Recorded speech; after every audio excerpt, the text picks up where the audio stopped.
মক্কার একজন গভর্নর, নাম হলো নাফে। হযরত ওমর ফারুক রাদিয়াল্লাহু তাআলা আনহু, তিনি তখন খলিফাতুল মুসলিমিন, তিনি এখন রাষ্ট্রের প্রেসিডেন্ট, অর্ধ পৃথিবীর শাসক। তিনি খলিফা হওয়ার পর মক্কায় একজনকে গভর্নর নিয়োগ করলেন। একদিন মক্কার গভর্নর নাফে রাহমাতুল্লাহি আলাইহি ওমর রাদিয়াল্লাহু আনহুর সাথে সাক্ষাৎ করতে আসলেন। ওমর রাদিয়াল্লাহু আনহু তাকে জিজ্ঞেস করলেন, ও নাফে, তুমি মক্কা থেকে আমার কাছে সাক্ষাৎ করতে এসেছ, কিন্তু তোমার অনুপস্থিতিতে মক্কায় কাকে প্রশাসক নিয়োগ করে এসেছ বলো?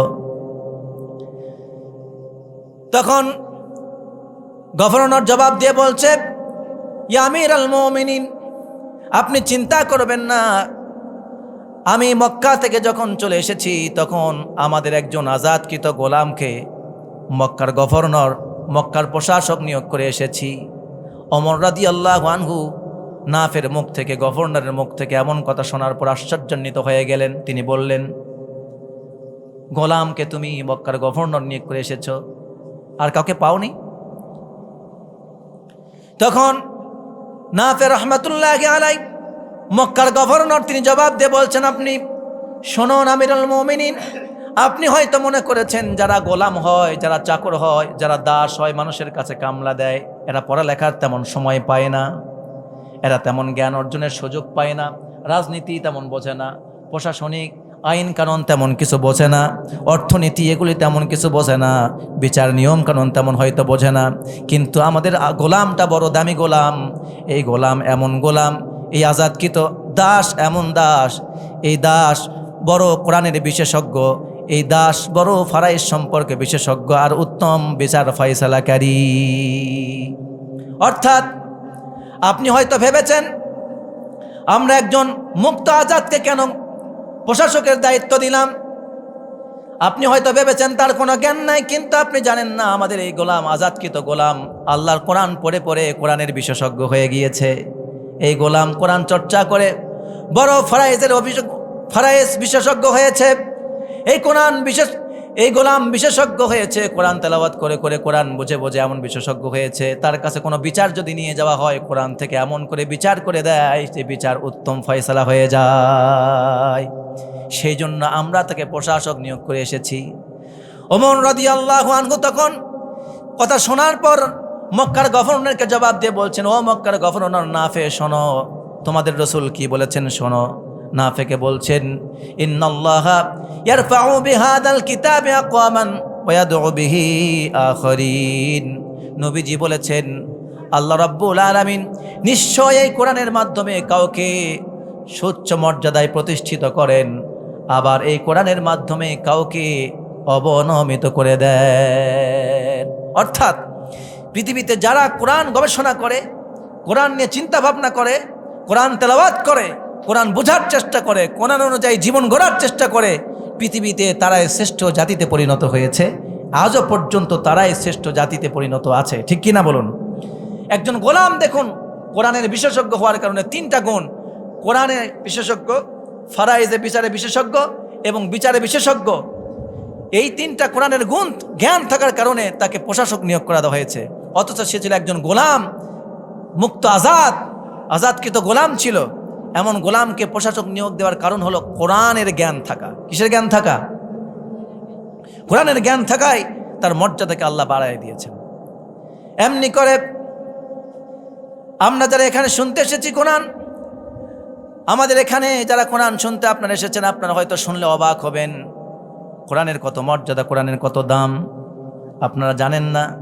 একবার আল্লাহর নবীর কাছে একজন মহিলা এসে বলল, নবীকে বলতেছে, ইয়া রাসূলুল্লাহ সাল্লাল্লাহু আলাইহি ওয়াসাল্লাম, আমি আপনার কাছে নিজেকে দান করে দিলাম, আমার নিজের জীবনকে আপনার কাছে দান করে দিতে এসেছি।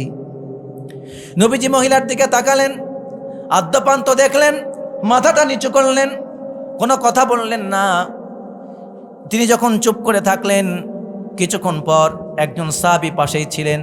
সেই সাহাবী ছিল বড় গরিব মানুষ, টাকা পয়সা ছিল না, গরিব সাহাবী ছিলেন। তিনি ডাক দিয়ে বললেন, ইয়া রাসূলুল্লাহি সাল্লাল্লাহু আলাইহি ওয়াসাল্লাম, যেই মহিলাটা আপনাকে নিজের জীবনকে আপনার কাছে দান করে দিতে চায়, আপনার যদি প্রয়োজন না হয় তাহলে ওই মহিলাটাকে আমাকে দিয়ে দেন, আমি সেই মহিলাটাকে বিয়ে করতে চাই।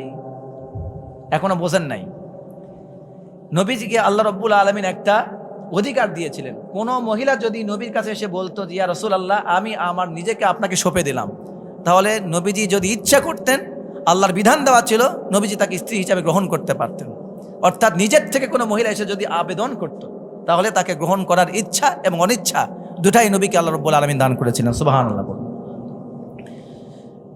নবী যখন প্রিয় নবী সাল্লাল্লাহু আলাইহি ওয়াসাল্লাম যখন মহিলাটিকে গ্রহণ করলেন না, মহিলাটি ফিরে যাবে, ঠিক সেই মুহূর্তে আল্লাহর নবীর সেই সাহাবী বললেন ইয়া রাসূলুল্লাহ সাল্লাল্লাহু আলাইহি ওয়াসাল্লাম, মহিলাটা আপনার কাছ থেকে বিদায় হয়ে চলে যাচ্ছে, আপনার তো প্রয়োজন নাই, যদি আপনি চান তাহলে মহিলাটাকে আমার সাথে বিয়ে দিতে পারতেন। নবীজি বললেন ও আমার যুবক সাহাবী, মহিলাটাকে মোহর হিসেবে দেওয়ার মতো তোমার কাছে কিছু আছে নাকি? যাও তোমার বাড়ি থেকে যদি কিছু থাকে মোহর হিসাবে নিয়ে এসো। যুবক সঙ্গে সঙ্গে জবাব দিয়ে বলল ইয়া রাসূলুল্লাহ আমার কাছে তেমন কিছুই নাই। নবীজি বললেন বাড়ি চলে যাও, যদি একটা লোহার আংটিও পাও সেটাও তুমি মোহর হিসাবে দেওয়ার জন্য নিয়ে এসো। যুবকটা বাড়ি চলে গেল। বাড়ি যাওয়ার পর পুরা বাড়ি তন্ন তন্ন করে খুঁজে, এতটাই গরিব ছিলেন, একটা লোহার আংটি জোগাড় করবেন এমন লোহার আংটি পর্যন্ত যুবকের বাসায় ছিল না। নবীজির কাছে ফিরে আসতেন, এসে বললেন ওয়াল্লাহি ইয়া রাসূলুল্লাহি সাল্লাল্লাহু আলাইহি ওয়াসাল্লাম মা ওয়াজাদতু শাইআন, আমি আমার বাড়িতে গেলাম, ঘর তন্ন তন্ন করে খুঁজলাম, কিন্তু আমি এতটাই গরিব, আমার ঘরের ভিতরে মহিলাটিকে মোহরানা হিসাবে দেওয়ার জন্য একটা লোহার আংটি পর্যন্ত আমার কাছে নাই। আমার কাছে যা আছে সেটা হলো আপনি দেখতে পাচ্ছেন পরনের লুঙ্গি ছাড়া আমার কাছে আর দ্বিতীয় কোনো কিছু নাই। কি আছে বলেন না, আমি তো বাংলা ভাষায় বললাম, কি আছে? পরনের লুঙ্গি। রাসূল সাল্লাল্লাহু আলাইহি ওয়াসাল্লাম বলছেন তাহলে তো হবে না। তখন যুবক বলতেছে ইয়া রাসূলুল্লাহ তাহলে আমার পরনের লুঙ্গির অর্ধেকটা মোহর হিসাবে দিব আর অর্ধেকটা আমি পরব। নবীজি বলতেছেন তোমার অর্ধেকটা যদি তারে দাও তাহলে না তারও পূর্ণাঙ্গভাবে এটা সতর হবে না তোমার হবে, অতএব তোমারও হবে না তারও হবে না। যুবক মন খারাপ করে বাড়ি ফিরে যাচ্ছে, ভাবতেছে আর বিয়ে হলো না, কপালে আর বিয়ে নাই। যুবক বাড়ি ফিরে যাচ্ছে, হঠাৎ নবীজি পেছন থেকে আবার ডাকলেন, ডাক দিয়ে বলতেছেন যুবক কাছে এসো, শোনো। যুবকটা যখন কাছে আসলো, আল্লাহর নবী সাল্লাল্লাহু আলাইহি ওয়াসাল্লাম তাকে বললেন যুবক তোমার কাছে তো কোনো কিছুই দেওয়ার মতো মোহর নাই, এমনকি লোহার আংটি পর্যন্ত নাই, টাকা তো নাই, লোহার আংটি পর্যন্ত মোহর হিসেবে দেওয়ার মতো নাই, কিন্তু বলো তো তোমার কোরআনের কিছু মুখস্থ আছে নাকি? যুবক তখন জবাব দিয়ে বললেন ইয়া রাসূলুল্লাহ হ্যাঁ আমার কোরআনের অমক অমক সূরাগুলি মুখস্থ আছে। নবীজি বললেন তাহলে শোনো, এই কোরআনের সূরাগুলি, যেই সূরাগুলি তোমার মুখস্থ আছে সেই সূরাগুলি, মুখস্থ সূরাগুলি হলো তোমার জন্য তার মোহর, অর্থাৎ বিয়ে হয়ে যাবে। বিয়ে হওয়ার পর তোমার মুখস্থ সূরাগুলি তোমার বউরে তুমি শেখাবা, পড়তে শেখাবা, মুখস্থ করাবা, যতদিন পর্যন্ত এই সূরাগুলি শেখাতে পারবে, যেদিন শিখায় শেষ করতে পারবে সেই দিন তোমার মোহর শেষ হয়ে যাবে। যাও তোমার মুখস্থ সূরার বিনিময়ে, কোরআনের সূরার বিনিময়ে তোমার বিয়ে দিয়ে দিলাম। তাহলে কোরআন দেখুন, কিছু সম্পদ নাই, বিয়ে হয়ে গেছে কিসের বিনিময়ে? কোরআনের বিনিময়ে। আমি আপনাদেরকে এটা বললাম, ছোট্ট একটা এখন শিক্ষা আপনাদেরকে বলবো, যারা অভিভাবক আছেন এখান থেকে দুইটা শিক্ষা, একটা হলো পিতা মাতার জন্য আর একটা হলো যুবকের জন্য যারা বিয়ে করতে চায় কিন্তু অনেক অভিভাবক আছে সেই বিয়েটাকে কঠিন করে দেয়। আছে না এরকম? এত টাকা মোহর লাগবে, এত লাগবে, বাড়ি থাকতে হবে, গাড়ি থাকতে হবে, ব্যবসা থাকতে হবে, এরকম আছে না নাই? কিন্তু দেখুন আল্লাহর নবী বিয়ে দিলেন কিসের বিনিময়ে? ব্যবসা আছে, যুবকের ব্যবসা ছিল, চাকরি ছিল, টাকা পয়সা ছিল না, শুধুমাত্র কোরআনের বিনিময়ে তাকে দিলেন। কেন? তার ভিতরে ছিল দ্বীন, কিচ্ছু ছিল না। তো ওই যুবকের ভিতরে ছিল ঈমান, চরিত্র, দ্বীন। এই দ্বীন, চরিত্র, ঈমান থাকার কারণে তাকে রব্বুল আলামিন, আল্লাহ রাসূল সাল্লাল্লাহু আলাইহি ওয়াসাল্লাম যুবকটার সাথে তার বিয়ে দিয়ে দিলেন। বল সুবহানাল্লাহ। আজকে আমরা যখন মেয়ে বিয়ে দেই তখন দেখি ছেলে বিদেশে থাকে কিনা, বড় একটা চাকরি আছে কিনা, ব্যবসা বাণিজ্য আছে কিনা, বাড়ি গাড়ি ভালো আছে কিনা, এগুলি দেখি, সব দেখে, কিন্তু ছেলে নামাজ পড়ে কিনা, ছেলে কোরআন পড়তে জানে কিনা, ছেলে দিন প্র্যাকটিস করে কিনা, এইটার কোনো খবর নেয় না। যার কারণে জামাই মেয়েতে অশান্তি, আবার জামাই শ্বশুরে অশান্তি। ঠিক কিনা বলুন প্রিয় ভাইয়েরা আমার? এই কোরআনের মর্যাদা, এগুলি এই যে বিয়ে হয়ে গেল, এটা কিসের মর্যাদার কারণে? এই মর্যাদা কিসের মাধ্যমে পেয়েছে? কোরআনের মাধ্যমে। জোরে বলুন, কিসের মাধ্যমে পেয়েছে? কোরআনের মাধ্যমে পেয়েছে। শুধু তাই না, পৃথিবীতে এমন কিছু মানুষ আছে আল্লাহর পরিবারভুক্ত। নবী করিম সাল্লাল্লাহু আলাইহি ওয়াসাল্লাম বলেছেন, ইন্না লিল্লাহি আহলিনা মিনান নাস। পৃথিবীতে অনেক মানুষ আছে, সব মানুষ আল্লাহর পরিবারভুক্ত নয়, কিন্তু এমন কিছু মানুষ আছে যারা আল্লাহর পরিবারভুক্ত। আল্লাহর কোনো স্ত্রী নাই, সন্তান নাই, আছে নাকি? আল্লাহর কোনো স্ত্রী নাই, সন্তান নাই, আল্লাহর কোনো পরিবার নাই, কিন্তু রব্বুল আলামিন তার বান্দাকে সম্মানিত করার জন্য তার পরিবারভুক্ত করেছেন। তিনি বলেছেন, আমার কোনো স্ত্রী নাই, সন্তান নাই, কিন্তু পৃথিবীতে এমন কিছু মানুষ আছে যারা আমি আল্লাহর পরিবারভুক্ত। বলুন সুবহানাল্লাহ। সাহাবায়ে কেরাম জিজ্ঞেস করলেন, তারা কারা? মান হুম, তারা কারা? নবীজি জবাব দিয়ে বললেন, হুম আহলুল কোরআন আহলুল্লাহি ওয়া খাসাতুহু। নবীজি বললেন, তারা হলো কোরআনের আহাল, যারা কোরআন পড়ে, কোরআন ধারণ করে, কোরআন বোঝে, কোরআন আমল করে, তারা হচ্ছে আল্লাহর পরিবারভুক্ত। তারা আল্লাহর কাছে আল্লাহর পছন্দনীয় বিশেষ বান্দা। সুবহানাল্লাহ। আল্লাহর পরিবারভুক্ত তারা যারা কোরআন আমল করে, কোরআন ধারণ করে, কোরআন অনুযায়ী আমল করে, কোরআন ধারণ করে, কোরআন পড়ে, কোরআন বোঝার চেষ্টা করে। এরা কার পরিবারভুক্ত? তাহলে এখন আপনাদেরকে একটা প্রশ্ন আমি জানতে চাই, আমরা কি আল্লাহর পরিবারভুক্ত হতে চাই? বলেন না কেন, পরিবারভুক্ত হতে চান? আল্লাহর পরিবার হওয়ার চাইতে সম্মান আর কিছু আছে? আল্লাহর পরিবারভুক্ত হবো আমরা, এর চাইতে বড় সম্মান আছে? আল্লাহর পরিবারভুক্ত যদি হতে চাই, তাহলে আমরা যেন আজ থেকে চেষ্টা করি কোরআন পড়তে শিখব। কি পড়তে শিখব? কোরআন পড়তে শিখব। কোরআন না পড়তে জানলে পড়তে শিখব, আর কোরআন পড়তে জানলে কোরআন প্রতিদিন তেলাওয়াত করব। বলুন ইনশাআল্লাহ। আমার প্রিয় ভাইয়েরা, যারা কোরআনে কারীম তেলাওয়াত করে তাদের মর্যাদা রব্বুল আলামিন কেমনে বাড়ায় দিয়েছেন। যারা কোরআন জানে, কোরআন আমল করে, কোরআন যারা বেশি বেশি মুখস্থ করে, রব্বুল আলামিন তাদের মর্যাদা কেমন বাড়ায় দিয়েছেন। আল্লাহর নবী মুহাম্মদুর রাসূলুল্লাহ সাল্লাল্লাহু আলাইহি ওয়াসাল্লাম মদিনায় আছেন।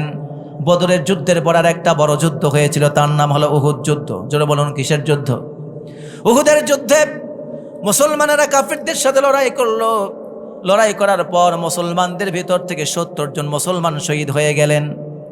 শহীদ হয়ে যাওয়ার পর আল্লাহর নবী ঘোষণা দিলেন, সমস্ত শহীদদের লাশকে একত্র করো। শহীদদের লাশকে একত্র করা হলো। উহুদের মাঠে আল্লাহর নবী কোনো শহীদের জানাজা পড়ান নাই, গোসল করে দেন নাই। রক্ত মাখা জামা কাপড় পরা অবস্থায় আল্লাহর নবী এক কাপড়ে 2 জন করে শহীদের লাশ এক কাপড়ে পেঁচায়া এক কবরের মধ্যে দাফন করতেছিলেন।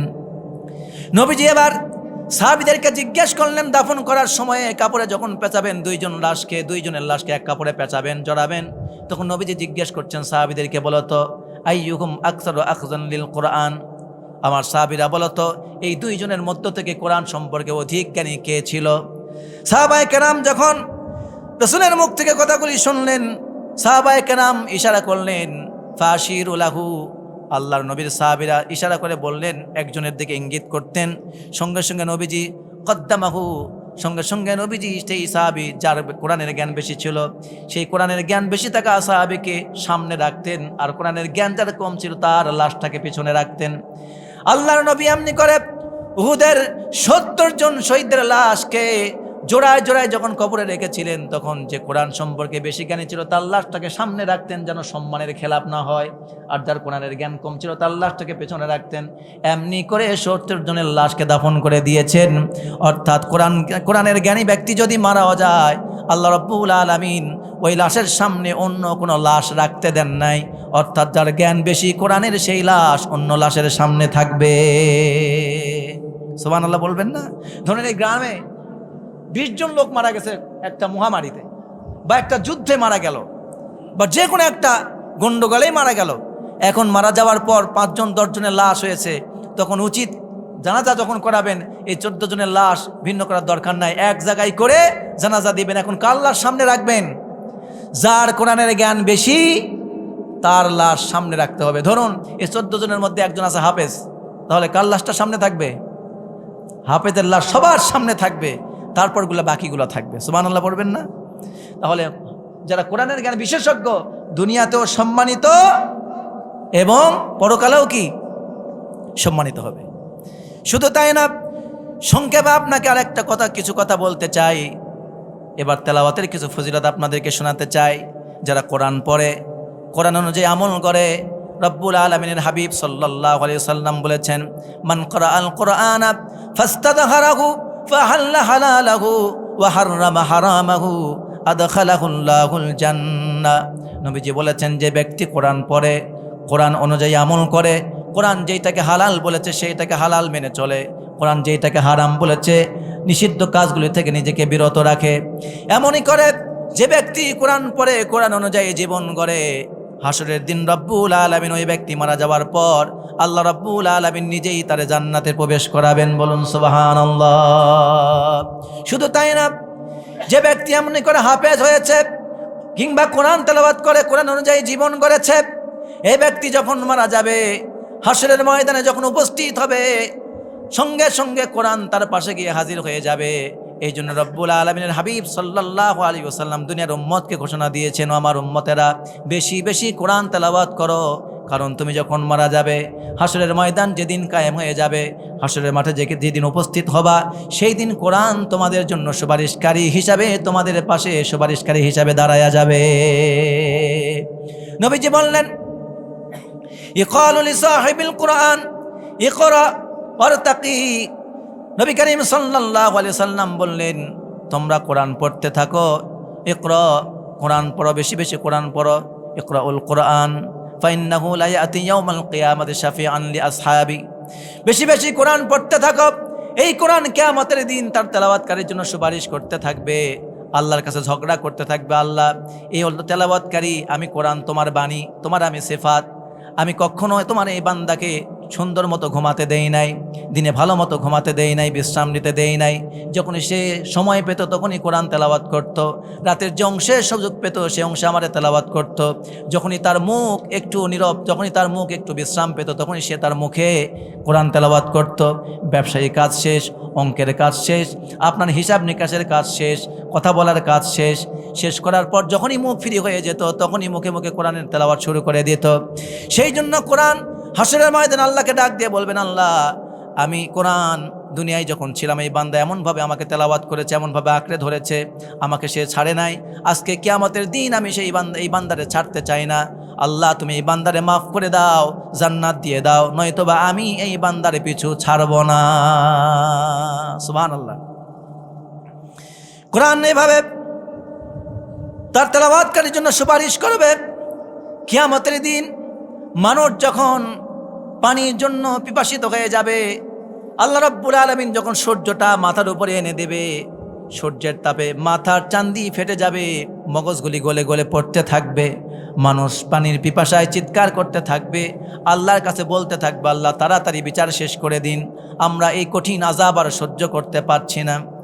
সেই মুহূর্তে যারা ওই রোদের তাপ, সূর্যের তাপ সহ্য করতে পারবে না, তখন কোরআনে কারীম ওই সব বান্দাদের উপরে যারা কোরআন তেলাওয়াতকারী ছিল তাদের মাথার উপরে পাখার মতো ডানা বিস্তার করে দিয়ে ছায়া দান করে বান্দাকে ওই সূর্যের তাপ থেকে রক্ষা করবে।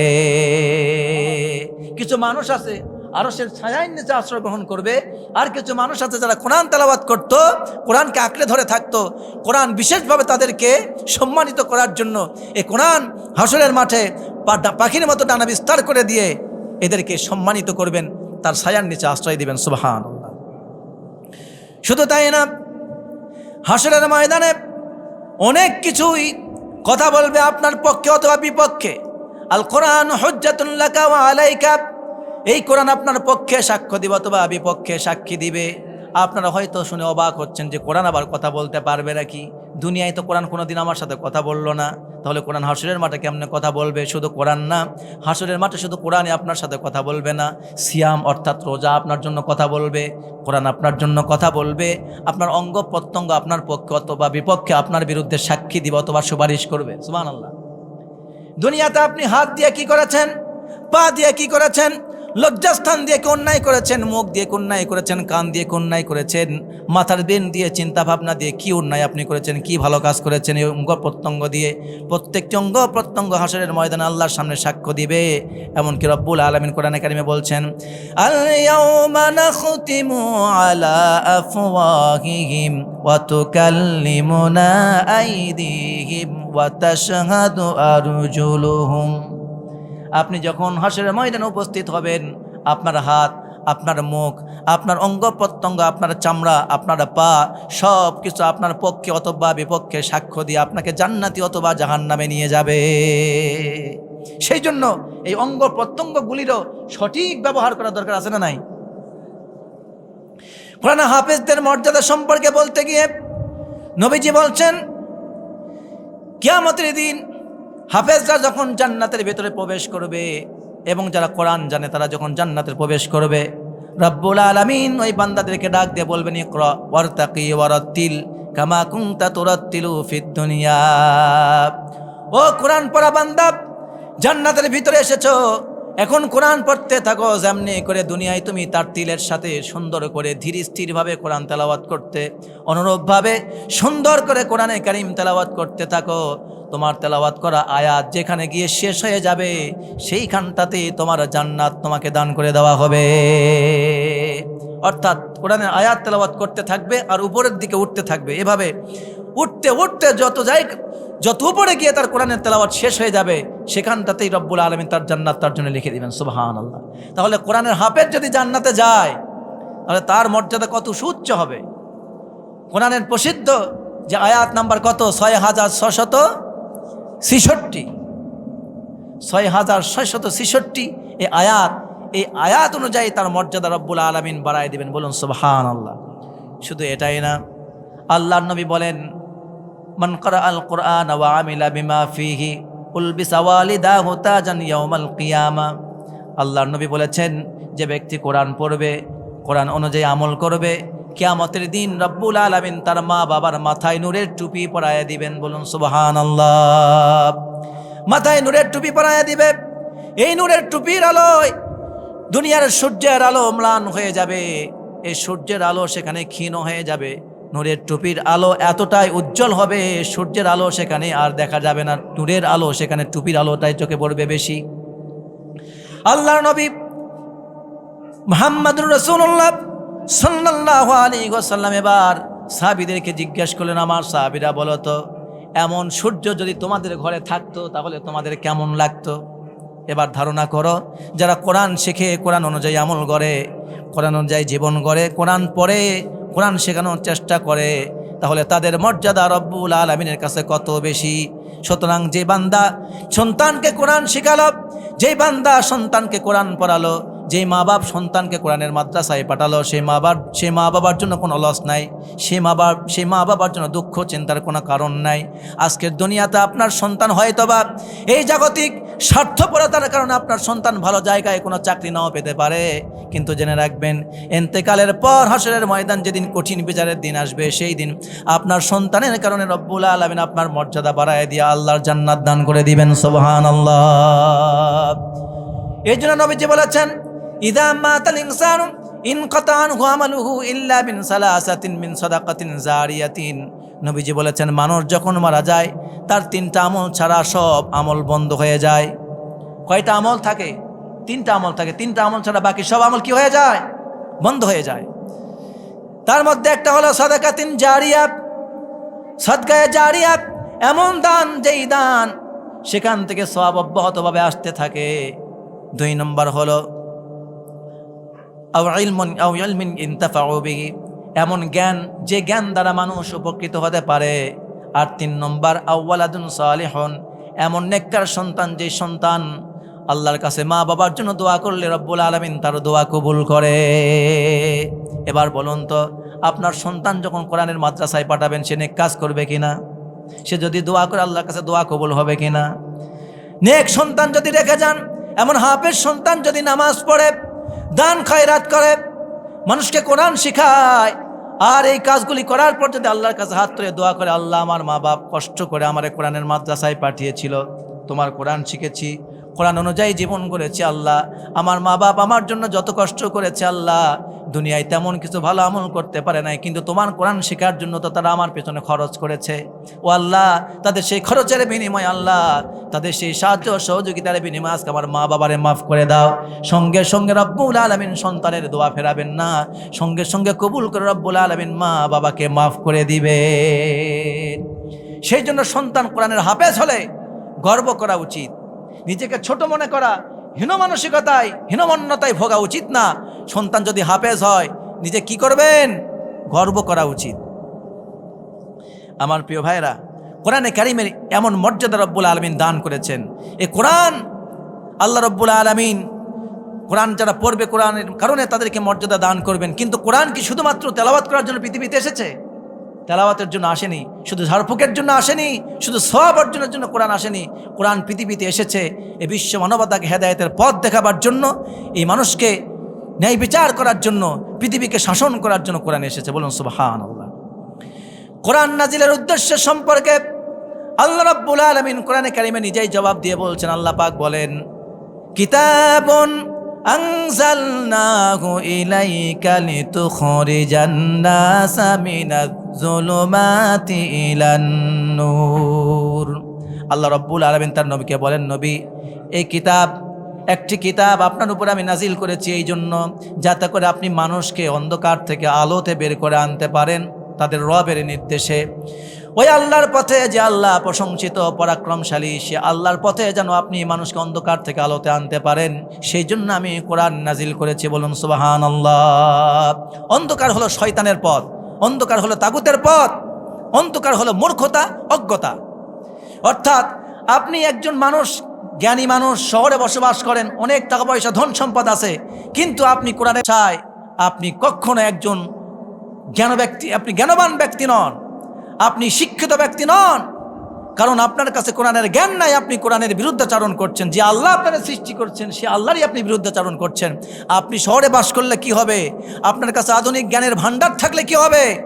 কোরআনের ওহির জ্ঞান, আল্লাহর ওহির জ্ঞান যদি না থাকে, আপনি কখনো একজন ভালো পণ্ডিত হতে পারেন না।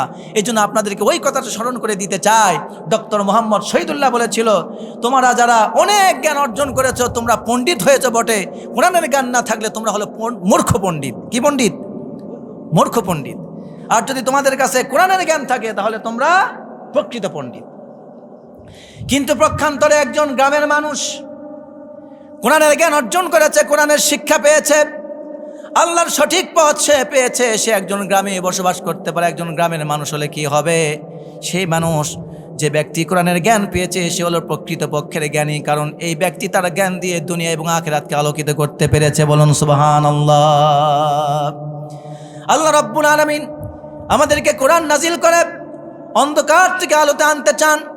শিরিক অন্ধকার, কুফরি অন্ধকার, বিদাত অন্ধকার, কুসংস্কার অন্ধকার, শিরিক এবং কুফরির পথ থেকে আমাদেরকে ফিরায়া ইমানের পথে আনতে চান। এটাই হলো কোরআনের মূল লক্ষ্য উদ্দেশ্য, এবং কোরআন দিয়ে মানব জীবন গড়বে, এটাই হলো কোরআনের মূল লক্ষ্য উদ্দেশ্য। কোরআন নাজিলের উদ্দেশ্যই হলো মানুষ কোরআন পড়বে, কোরআন বুঝবে, কোরআন অনুযায়ী জীবন গড়বে, এটাই হলো কোরআনের বাস্তব উদ্দেশ্য।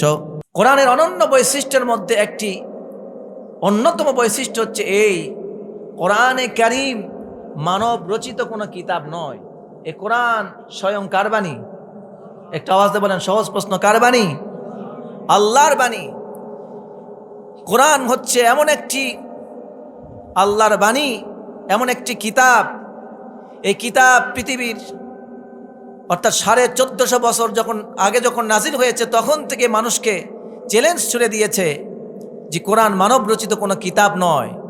অনেকেই বলতো যে কোরআন মানুষই রচনা করতে পারে, অর্থাৎ মুহাম্মদ সাল্লাল্লাহু আলাইহি ওয়াসাল্লাম কোরআন নিজের থেকে রচনা করে বানিয়ে বানিয়ে মানুষকে শোনাচ্ছে তার দল ভারী করবার জন্য, নিজের পক্ষে লোক টানবার জন্য। অতএব মুহাম্মদ সাল্লাল্লাহু আলাইহি ওয়াসাল্লামের মতো আমরাও কোরআন তৈরি করতে পারি, আমরাও রচনা করতে পারি। আল্লাহ রাব্বুল আলামিন তখনই তাদেরকে চ্যালেঞ্জ দিয়েছেন। আজও পর্যন্ত সেই চ্যালেঞ্জ অব্যাহত আছে। এখনো কোরআনের একটি পারা, একটি সূরা, একটা আয়াত, একটা শব্দও কেউ এখনো পর্যন্ত নকল করতে পারে নাই। এর থেকেই বোঝা যায় কোরআন এমন একটি কিতাব যা মানব রচিত নয়। মানব রচিত কিতাব হলে এর বিকল্প অসংখ্য কিতাব মানুষ তৈরি করে ফেলত। ঠিক কিনা বলুন? সুতরাং এটি হচ্ছে আল্লাহর পক্ষ থেকে নাজিল করা পবিত্র বাণী, যার কোনো পরিবর্তন সংযোজন বিয়োজনের প্রয়োজন নাই। বলুন সুবহানাল্লাহ।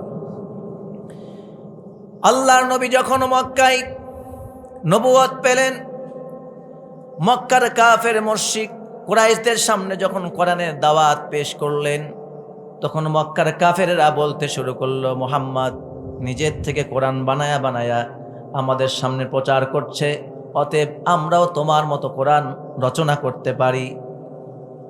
সঙ্গে সঙ্গে রব্বুল আলামিন তার নবীকে জানায় দিলেন, নবী আপনার দাওয়াত শোনার পর, আপনার কোরআনের কথা শোনার পর যারা বলে আপনি কোরআন বানায়া বানায়া প্রচার করেন, আপনি তাদেরকে চ্যালেঞ্জ ছুড়ে দিন, আপনি তাদেরকে ঘোষণা দিন।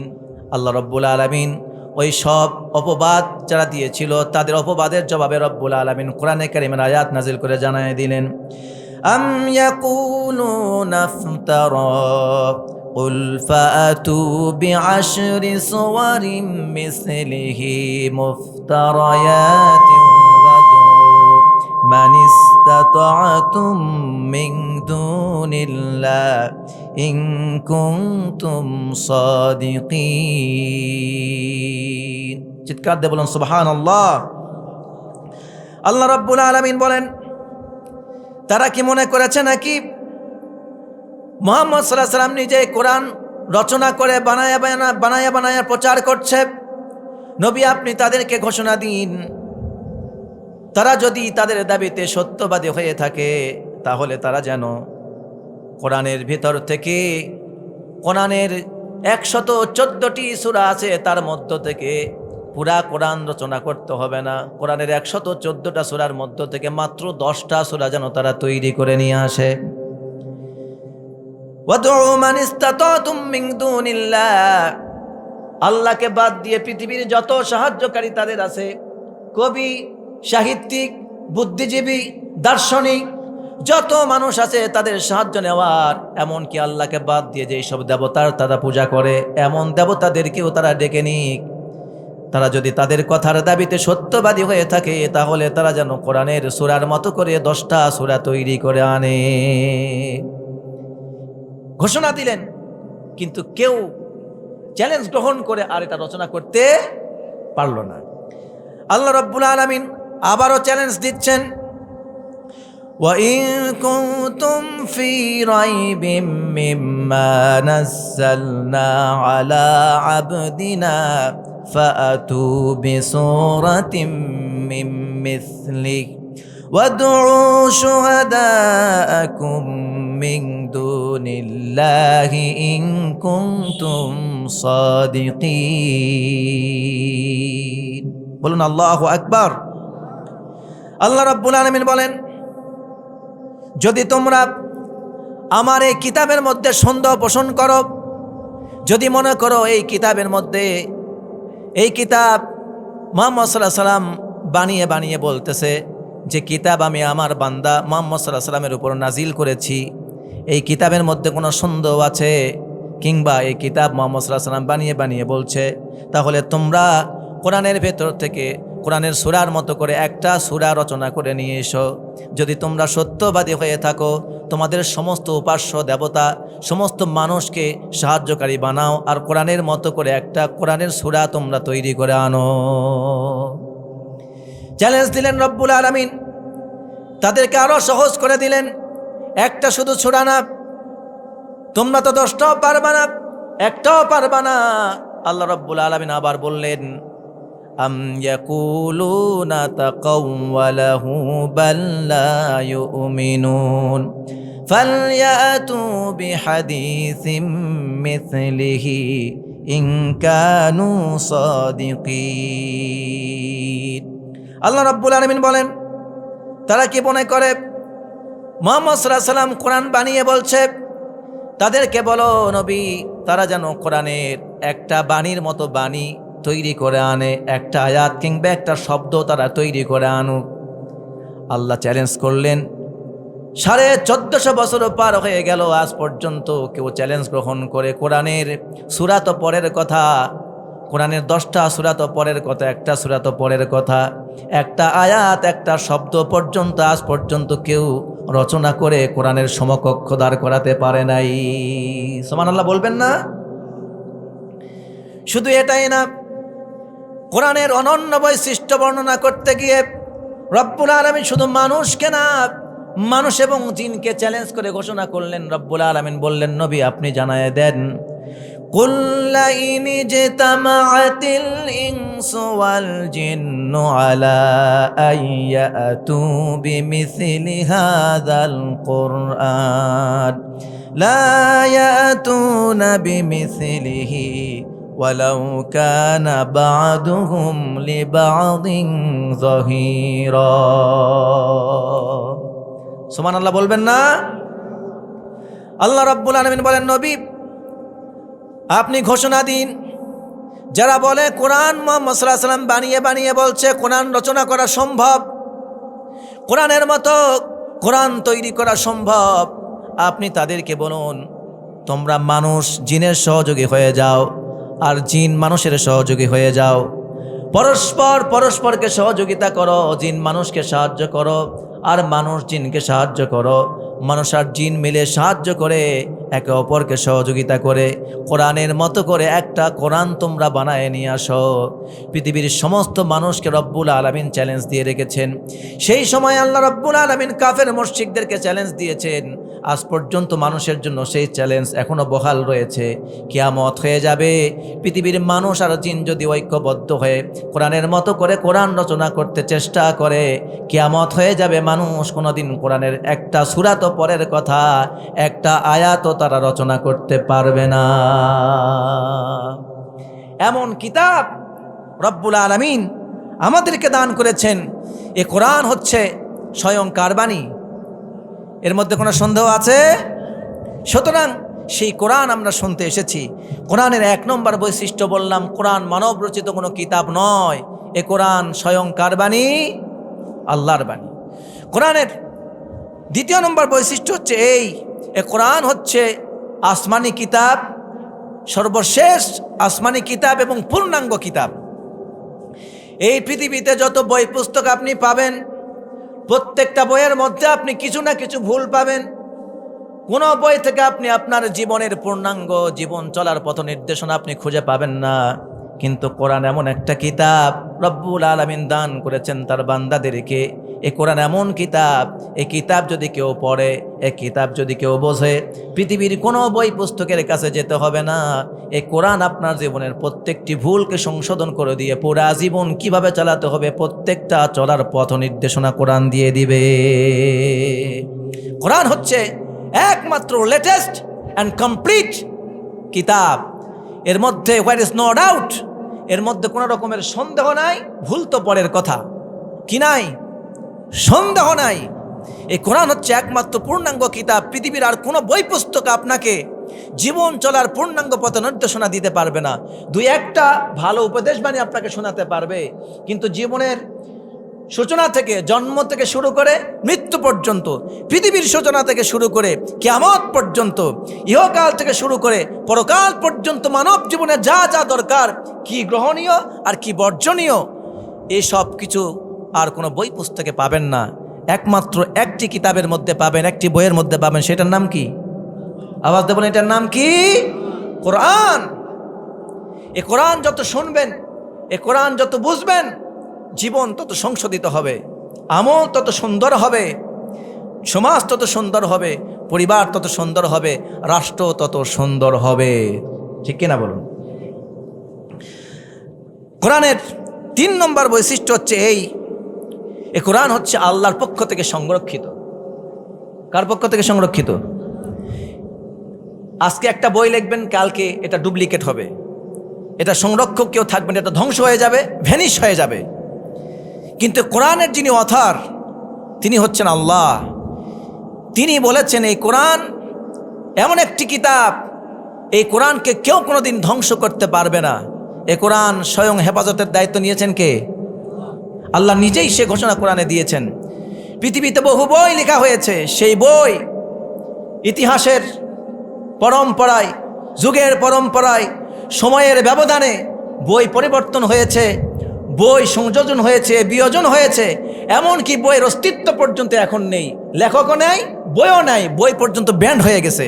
কিন্তু আল্লাহ রাব্বুল আলামিন 1450 বছর আগে সমস্ত আসমানি কিতাবগুলিকে সারনির্যাস নিংড়ে এনে কোরআনের মধ্যে দিয়ে এমন একটি কিতাব মুহাম্মদ সাল্লাল্লাহু আলাইহি ওয়াসাল্লামের উপর নাজিল করলেন। এই কোরআন কোনোদিন পৃথিবী থেকে ধ্বংস হয়ে যাবে না। পৃথিবী ধ্বংস হবে, মানুষ ধ্বংস হবে, শেষ হয়ে যাবে, কিন্তু কোরআন তার অনন্য বৈশিষ্ট্য নিয়ে আখিরাত পর্যন্ত, কিয়ামত পর্যন্ত টিকে থাকবে। এমনকি আপনি যখন হাসরের মাঠে উঠবেন তখনও কোরআন আপনার পাশে সাক্ষী হয়ে থাকবে। সুবহানাল্লাহ পড়ুন।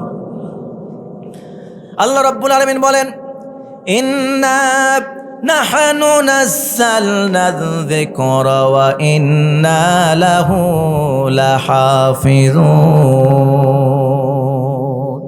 আল্লাহ বলেন, নিশ্চয়ই কোরআন আমি নাজিল করেছি, আর এই কোরআন সংরক্ষণের দায়িত্ব আমি রব্বুল আলামিন আমার নিজ হাতেই গ্রহণ করেছি। এই পৃথিবীতে কোরআন কেউ ধ্বংস করতে, এ সংরক্ষক কে একমাত্র বলুন? আল্লাহ সংরক্ষণে কোরআন সংরক্ষিত আছে লওহে মাহফুজে। এছাড়াও রব্বুল আলামিন কোরআন সংরক্ষণ করেছেন কোথায়? আল্লাহর সবচেয়ে কোরআন সংরক্ষণের পছন্দের জায়গা হলো মানুষের দিল, মানুষের হৃদয়, মানুষের সিনা। বলুন সুবহানাল্লাহ। যার সিনার মধ্যে কোরআন আছে, এই কোরআনের সম্মানে রব্বুল আলামিন তাকেও সম্মানিত করেছেন। সুবহানাল্লাহ বলবেন না? এই জন্য মুসলমানরা পৃথিবীর বুকে শ্রেষ্ঠ জাতি, কারণ মুসলমানদের সিনার মধ্যে আছে কি? জোরে বলুন, কি আছে? কোরআন আছে। যার মধ্যে কোরআন থাকবে সে সংরক্ষিত হবে আল্লাহর কাছ থেকে, সে সম্মানিত হবে। আল্লাহ রাব্বুল আলামিন তার দাম বাড়াই দিবেন কোরআনের সাথে। কোরআনে কারীমের আরেকটি বৈশিষ্ট্য হচ্ছে এই, কোরআন হচ্ছে সত্য এবং মিথ্যার মাপকাঠি। সত্য এবং মিথ্যার মাপকাঠি। ইতিপূর্বে মুহাম্মদ সাল্লাল্লাহু আলাইহি ওয়াসাল্লামের আগ পর্যন্ত যত কিতাব পৃথিবীতে নাজিল হয়েছে, সমস্ত কিতাবকে সত্যায়ন করেছে যেই কিতাব, সেই কিতাবের নাম কি? কোরআন। সেই কিতাবের নাম কোরআন। সুতরাং কোরআন হচ্ছে সত্য এবং মিথ্যার মাপকাঠি একটি কিতাব। কোরআনের আরেকটি বৈশিষ্ট্য হচ্ছে এই, কোরআন হচ্ছে অবিকৃত এবং নির্ভুল কিতাব। দুনিয়ার সমস্ত বই পুস্তকের মধ্যে আপনি ভুল পাবেন, সংযোজন বিয়োজন পাবেন, পরিবর্তন পরিমার্জন পাবেন, কিন্তু কোরআন আল্লাহ রাব্বুল আলামিন 1450 বছর আগে যেভাবে নাজিল করেছেন আজও পর্যন্ত ঠিক সেইভাবেই আছে। এর মধ্যে কোনো ভুল, এটার কোনো বিকৃতি হয় নাই। আল্লাহ রাব্বুল আলামিন কোরআনের শুরুতেই সূরা ফাতিহার পরেই যে সূরা, সেই সূরা হলো সূরাতুল বাকারা। এই সূরার প্রথম আয়াতেই রব্বুল আলামিন তার ঘোষণা দিয়েছেন। কি বলেছেন? আমার সাথে পড়ুন, আলিফ লাম মিম যালিকাল কিতাবু লা রাইবা ফীহি হুদাল লিল মুত্তাকিন। সুবহানাল্লাহ পড়ুন। আল্লাহ বলছেন এটি এমন একটা কিতাব যার মধ্যে কোনো রকমের সন্দেহ নাই, ভুল নাই। একমাত্র পৃথিবীতে নির্ভুল কিতাবের নাম, আওয়াজ দিয়ে বলুন নামটা কি? বলুন না, সামনের আপনারা বলুন কি নাম? তাহলে যদি প্রশ্ন করি, পৃথিবীর একটা গ্রন্থে ভুল নাই, সমচ্চরে সমস্বরে ঐক্যবদ্ধ কণ্ঠে জবাব দিতে হবে, সেই কিতাবটার নাম কি? কোরআন। আলহামদুলিল্লাহ বলুন, আলহামদুলিল্লাহ। এমন একটা কিতাব দিয়ে রব্বুল আলামিন আমাদেরকে হেদায়েত নসিব করেছেন। সুতরাং এই কোরআন এমন একটি কিতাব, এর আরেকটা অনন্য মর্যাদা হলো এই, এমন একটি মর্যাদা, পৃথিবীতে যত নবী রাসূল এসেছিলেন তাদের মর্যাদাগুলি, তাদের ইন্তেকালের পরে সব মর্যাদাগুলি শেষ হয়ে গিয়েছে। মূসা আলাইহিস সালামকে রব্বুল আলামিন একটা মর্যাদা দিয়েছিলেন, হাতের লাঠি। হাতের লাঠি জমিনে ছেড়ে দিলে সাপ হয়ে যেত, আবার লাঠি যদি চেপে ধরতো হাতে সঙ্গে সঙ্গে লাঠি হয়ে যেত। ওই লাঠি দিয়ে যদি সমুদ্র আঘাত করতো, সমুদ্র পানি ফেটে গিয়ে রাস্তা তৈরি হয়ে যেত, ঠিক না? হযরত ঈসা আলাইহিস সালামকে রব্বুল আলামিন মর্যাদা দিয়েছিলেন। ঈসা আলাইহিস সালাম যদি কোনো অন্ধ ব্যক্তির চোখের মধ্যে হাত বোলায় দিয়ে আল্লাহর কাছে যদি চাইতো, সঙ্গে সঙ্গে আল্লাহর নির্দেশে অন্ধ ব্যক্তির চোখ ভালো হয়ে যেত। কুষ্ঠ রোগীর জন্য যদি হাত বোলায় দিত, কুষ্ঠ রোগ ভালো হয়ে যেত। টাকওয়ালা মাথায় যদি হাত দিয়ে দিত, মাথায় চুল গজিয়ে যেত। ঈসা আলাইহিস সালামের সেই মর্যাদা, ঈসা আলাইহিস সালাম যখন ইন্তেকাল করেছেন তার মর্যাদা তখন শেষ হয়ে গিয়েছে। হযরত দাউদ আলাইহিস সালাম, তার মর্যাদা ছিল এমন একটা, আমরা যে লোহা আমরা দেখতে পাই এই লোহা গলাবার জন্য আগুনের প্রয়োজন পড়ে, কিন্তু দাউদ আলাইহিস সালাম একটা শক্ত আস্ত লোহাকে হাতের মুঠের মধ্যে নিয়ে যদি চাপ দিয়ে দিত, সঙ্গে সঙ্গে লোহা গলে পানি হয়ে টপ টপ করে জমিনে পড়ে যেত। নবীরা বিদায় হয়ে চলে গেছেন, মূসা আলাইহিস সালাম দুনিয়া থেকে বিদায় হয়ে গেছেন, তার হাতের লাঠির মুজিজা শেষ হয়ে গিয়েছে। ঈসা আলাইহিস সালাম দুনিয়া থেকে বিদায় হয়ে গিয়েছেন, তার হাতের মুজিজা শেষ হয়ে গিয়েছে। দাউদ আলাইহিস সালাম দুনিয়া থেকে বিদায় হয়ে গিয়েছেন, তার মুজিজা শেষ হয়ে গিয়েছে। আজ কোনো মানুষ যদি হাতের লাঠি নিয়ে যদি জমিনে ছেড়ে দেয়, আর লাঠি সাপ হবে না। আজ যদি কেউ চোখের মধ্যে হাত বোলায় দেয়, চোখ অন্ধ ভালো হবে না। আজ কেউ যদি হাতের মধ্যে লোহা নিয়ে চাপ মারে, আর লোহা গলে পানি হয়ে যাবে না। কিন্তু রব্বুল আলামিন আপনার আমার নবীর উপরে এমন একটি কিতাব নাজিল করেছেন, এই কিতাব আমাদের নবী দুনিয়া থেকে ইন্তেকাল করেছেন, বিদায় হয়ে চলে গেছেন, কিন্তু তার মুজিজা কিয়ামত পর্যন্ত পৃথিবীতে থাকবে। এই মুজিজা পৃথিবীর বুকে কোনোদিন শেষ হয়ে যাবে না। সেই মুজিজা কিতাবের নাম কি? কোরআন। সুবহানাল্লাহ বললেন না তবু? এই কোরআন হচ্ছে এমন একটি অলৌকিক, এমন একটি মুজিজা আল্লাহর পক্ষ থেকে। পৃথিবীর সব কিছু ধ্বংস হবে, কিন্তু কোরআন ধ্বংস। যদি আগুন লেগে ধ্বংস হয়ে যায়, ধ্বংস হয়ে যায়, যদি আগুন লেগে ধ্বংস হয় পৃথিবীর সব বইয়ের দোকান, তবু বিশ্ব থেকে হারাবে না পবিত্র কোরআন, তবু বিশ্ব থেকে হারাবে না পবিত্র কোরআন। সুবহানাল্লাহ। পৃথিবীর সব ধ্বংস হবে, এ কোরআন ধ্বংস হবে না। এবার আপনাদেরকে ছোট্ট করে একটা প্রশ্ন করি, বলুন তো আল্লাহর কোনো ধ্বংস আছে? নাউযুবিল্লাহ, আল্লাহর কোনো ধ্বংস আছে? বরং সব কিছুকে যিনি ধ্বংস করবেন তিনি কে? আল্লাহ। আর কোরআন হচ্ছে আল্লাহর সেই সিফাত, আল্লাহর একটা গুণ। যেহেতু আল্লাহর ধ্বংস নাই, সেই জন্য এই কালামেরও কোনো ধ্বংস নেই। সুবহানাল্লাহ বলুন। নবীজি বলেছেন এই কোরআনের মর্যাদা তোমরা কি জানো? ফাদলু কালামিল্লাহি আলা সাইরিল কালাম কাফাদলিল্লাহি আলা খালকিহি।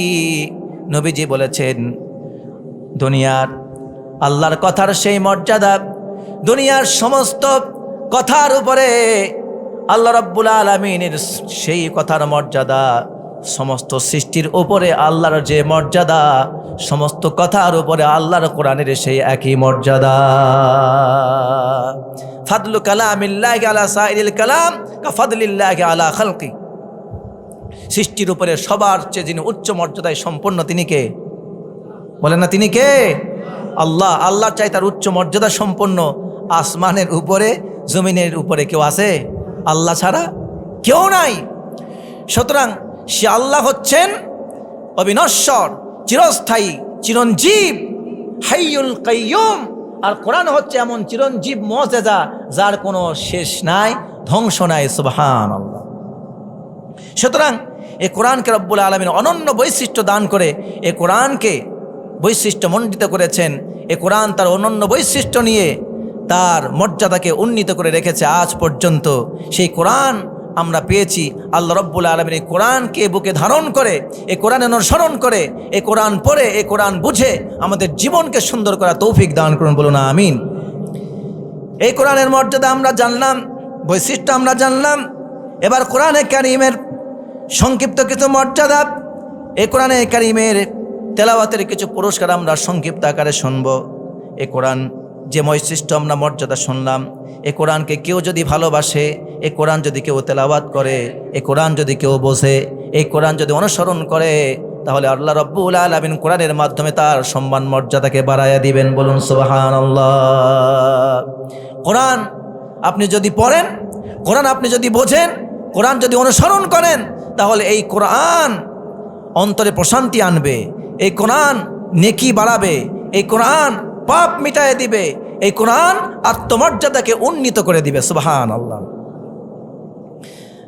আল্লাহর নবী মুহাম্মদুর রাসূলুল্লাহ সাল্লাল্লাহু আলাইহি ওয়াসাল্লাম বলেছেন, যারা কোরআনের সাথে সম্মানজনক আচরণ করে, কোরআনের হক আদায় করে, কোরআন যারা শেখে, আল্লাহ রাব্বুল আলামিনের কাছে সেই বান্দার মর্যাদা কেমন? নবীজি বলেছেন, খায়রুকুম মান তাআল্লামাল কুরআন ওয়া আল্লামা।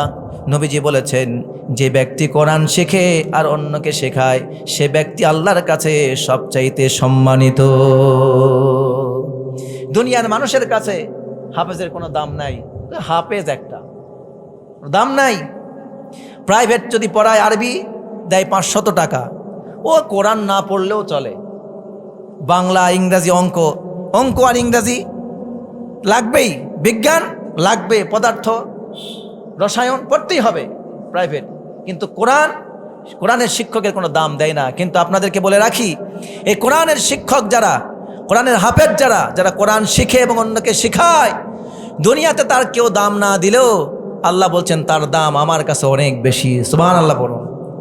একজন মুসির ঘরের কোনো সন্তান যদি হাফেজ হয়, একজন ঝাড়ুদারের সন্তান যদি হাফেজ হয়, একজন কৃষকের সন্তান যদি হাফেজ হয়, একজন খেটে খাওয়া মানুষের সন্তান যদি হাফেজ হয়, আল্লাহ রব্বুল আলামিনের কাছে তার পরিবার কোনো ম্যাটার না, তার বংশ পরিচয় আল্লাহর কাছে কোনো দাম নাই। কিন্তু যে সন্তানটা হাফেজ হয়েছে, ওই সন্তানের কারণে রব্বুল আলামিন ওই সন্তানকে তো অবশ্যই মর্যাদা দেবেন, আল্লাহর কাছে সম্মানিত। ওই সন্তানের কারণে রব্বুল আলামিন তার পরিবারকেও সম্মানিত করে দিবেন। সুবহানাল্লাহ। কোরআনের দাম যদি আমরা বুঝতাম, হাফেজদের দাম যদি বুঝতাম, কোরআনের শিক্ষকদের দাম যদি আমরা বুঝতাম, তাহলে আমরা দুনিয়াতে টাকা দিয়ে কিনি, অনেক কিছু অনেক মূল্যায়ন করি, যোগ্যতার ভিত্তিতে, শিক্ষার ভিত্তিতে, টাকা পয়সার ভিত্তিতে, ক্ষমতার ভিত্তিতে অনেককে অনেক সম্মান করি। যদি কোরআনের সম্মান বুঝতাম তাহলে পৃথিবীর সবার আগে, সবার উপরে আমরা কোরআনের শিক্ষকদের সম্মান বেশি দিতাম। কিন্তু এটা আমাদের কাছে তেমন কোনো একটা দাম নাই। নবীজি বলেছেন, দুইটা জিনিস নিয়ে মানুষের সাথে ঈর্ষা করা যায়। কয়টা জিনিস নিয়ে? মানুষের ধন সম্পদের সাথে ঈর্ষা করা যায় না, সৌন্দর্য নিয়ে ঈর্ষা করা যায় না, প্রশংসা, খ্যাতি, পদ, পদবি, চাকরি, ক্ষমতা, এইসব নিয়ে মানুষের সাথে হিংসা করা যায় না। কিন্তু দুইটা জিনিস নিয়ে হিংসা করা যায়, ঈর্ষা করা যায়। সুবহানাল্লাহ পড়েন। নবীজি বলেছেন, লা হাসাদা ইল্লা আলা ইসনাইন। নবীজি বলেন, দুইটা জিনিসের সাথে ঈর্ষা করা যায়, কিন্তু দুইটা জিনিস ছাড়া অন্য কোনো জিনিসের সাথে ঈর্ষা করা যায় না। তার একটা হলো রাজুলুন আতাহুল্লাহুল কুরআন ফাহুয়া ইয়াকুমু বিহি আনা আল-লাইলি ওয়া আনা আন-নাহার। ওই ব্যক্তি, যে ব্যক্তিকে রব্বুল আলামিন কোরআনের শিক্ষা দিয়েছেন, দিন রাত সে কোরআন তেলাওয়াত করে, যখনই সুযোগ পায় কোরআন তেলাওয়াত করে, কোরআন অনুসরণ করে, কোরআন বোঝার চেষ্টা করে, কোরআনের আদর্শ অনুযায়ী জীবন গড়ে, সেই ব্যক্তি, তাকে দেখে ঈর্ষা করা যায়। এভাবে বলা যায় যে আল্লাহ আমাকেও তার মতো এমন কোরআন পড়নেওয়ালা বানাও, আমারও এমন কোরআন অনুসরণকারী বানাও, আমি যেন তার চাইতে বেশি অনুসরণ করতে পারি। এভাবে আপনি আল্লাহর কাছে দোয়া করতে পারবেন, ঈর্ষা করতে পারবেন, জায়েজ আছে। আর একজন ব্যক্তি হলো সেই রাজুলুন আতাহুল্লাহু মালান ফাহুয়া ইউনফিকু মিনহু আনা আল-লাইলি ওয়া আনা আন-নাহার। দ্বিতীয় ব্যক্তি হলো সেই যাকে রব্বুল আলামিন সম্পদ দান করেছেন, আর সে ব্যক্তি তার ধন সম্পদ দিন রাত আল্লাহর রাস্তায় দান করতে থাকে, মানুষের কল্যাণে খরচ করতে থাকে, ইসলামের পথে খরচ করে, কল্যাণমূলক কাজে ব্যয় করে। আপনি অনুরূপভাবে আপনার সম্পদ আছে, আপনি বলতে পারেন আল্লাহ আমাকেও এমন ব্যক্তি বানাও, আমার সম্পদ আমি মানব কল্যাণে খরচ করতে চাই, ইসলামের জন্য খরচ করতে চাই, জিহাদের ময়দানে খরচ করতে চাই, দিন প্রতিষ্ঠানের জন্য খরচ করতে চাই। আপনি ওই ব্যক্তির মতো আপনি হওয়ার জন্য আল্লাহর কাছে দোয়া করতে পারবেন। আর বাকি সব মানুষের মতো ঈর্ষা করা, মানুষের ধন সম্পদ দেখে ঈর্ষা করা, খ্যাতি দেখে ঈর্ষা করা, মানুষের পদ পদবি দেখে ঈর্ষা করা কোনো মানুষের জন্য জায়েজ নাই। দুইটা জিনিসের সাথে ঈর্ষা করা যায়, এক কোরআনের শিক্ষকের সাথে, আর একটা হলো অধিক দানশীলের সাথে, যে আমিও যেন এমন দানশীল হতে পারি। আল্লাহ আমাকে অনেক ধন সম্পদ দিয়েছেন, আল্লাহ আমাকেও দুই হাতে দিন রাত এই ধন সম্পদ আল্লাহ তোমার রাস্তায় মানুষের কল্যাণে খরচ করা তৌফিক দান করো। বলুন আমিন।